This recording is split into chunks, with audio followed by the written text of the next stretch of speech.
Assalamualaikum warahmatullahi wabarakatuh. Perkenalkan, nama saya Muhammad Wajib Fadila dari kelas 10 mesin 2. Pada hari ini saya ingin menjelaskan materi tanda baca. Yang pertama, tanda baca itu memiliki berbagai macam jenis. Yang pertama itu tanda baca koma, yang kedua itu tanda baca titik, yang ketiga itu tanda baca hubung, yang keempat itu tanda baca titik dua. Yang pertama itu tanda baca koma. Tanda baca koma itu sendiri banyak dipakai di antara unsur-unsur dalam suatu perincian atau pembilangan. Dan tanda baca koma juga dipakai untuk memisahkan suatu kalimat setara yang satu dari kalimat setara berikutnya yang didahului oleh kata seperti sedangkan, tetapi, dan melainkan. Yang ketiga, tanda baca koma dipakai untuk memisahkan anak kalimat dari induk kalimat jika anak kalimat itu mendahului kalimat. Yang keempat, tanda baca koma dipakai di belakang kata atau ungkapan penghubung antar kalimat yang terdapat pada awal kalimat.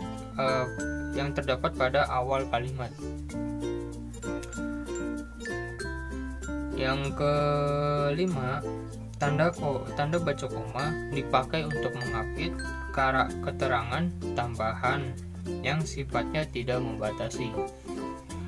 Contoh tanda baca koma dipakai antara unsur-unsur dalam suatu perincian atau pembilangan.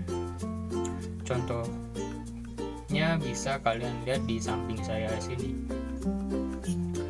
Dan contoh untuk tanda koma dipakai untuk memisahkan suatu kalimat setara yang satu dari kalimat setara berikutnya yang didahului oleh kata seperti sedangkan, tetapi, dan melainkan. Itu contohnya kalian bisa lihat di samping saya. Yang ketiga, tanda baca koma dipakai untuk memisahkan anak kalimat dari induk kalimat jika anak kalimat itu mendahului kalimat. Contohnya kalian bisa lihat di samping saya. Yang keempat itu contoh tanda koma dipakai di belakang kata atau ungkapan penghubung antar kalimat yang terdapat pada awal kalimat. Contohnya kalian bisa lihat di samping saya. Ya, di samping saya sini. Dan yang kelima, tanda baca koma dipakai untuk mengapit keterangan tambahan yang sifatnya itu tidak membatasi. Contohnya kalian bisa lihat di samping saya ini. Nah, yang kedua yaitu tanda titik. Nah, tanda titik ini biasanya dipakai di belakang alamat pengirim dan tanggal surat atau nama dan alamat penerima surat. Dan juga tanda titik ini dipakai untuk memisahkan bilangan ribuan atau kelipatan.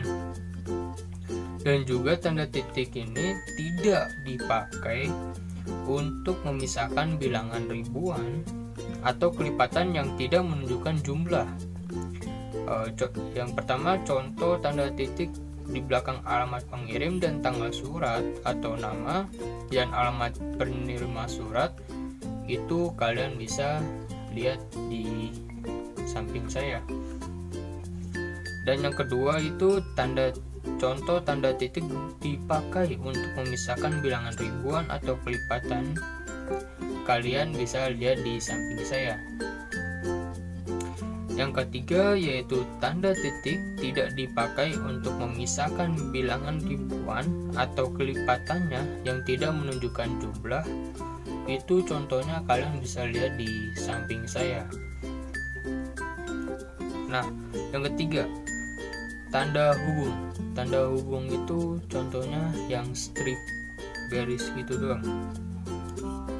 Yang pertama, tanda hubung itu sering dipakai untuk menyambung unsur-unsur kata ulang. Dan yang kedua itu biasanya tanda hubung boleh dipakai untuk memperjelas hubungan bagian-bagian kata atau ungkapan dan penghilangan bagian-bagian kelompok kata.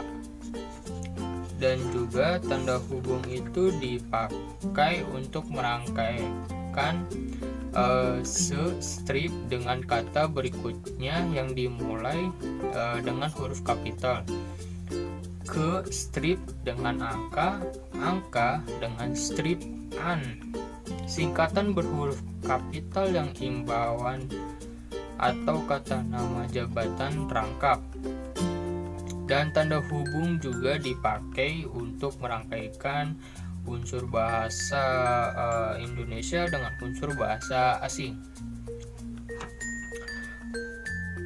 Nah, untuk contoh tanda hubung menyambung unsur-unsur kata ulang, kalian bisa lihat di samping saya. Dan yang kedua itu contoh tanda hubung boleh dipakai untuk memperjelas hubungan bagian-bagian kata atau ungkapan dan penghilangan bagian-bagian kelompok kata. Contohnya itu kalian bisa lihat di samping saya. Dan untuk contoh tanda hubung dipakai untuk merangkaikan se-strip dengan kata berikutnya yang dimulai dengan huruf kapital, ke strip dengan angka, angka dengan strip an, singkatan berhuruf kapital dengan imbuhan atau kata nama jabatan rangkap. Contohnya kalian bisa lihat di samping saya. Dan yang terakhir, contoh tanda hubung dipakai untuk merangkaikan unsur bahasa Indonesia dengan unsur bahasa asing. Kalian bisa lihat contohnya di samping saya. Dan yang terakhir itu tanda baca titik dua. Itu tandanya yang titik dua, atas sama bawah.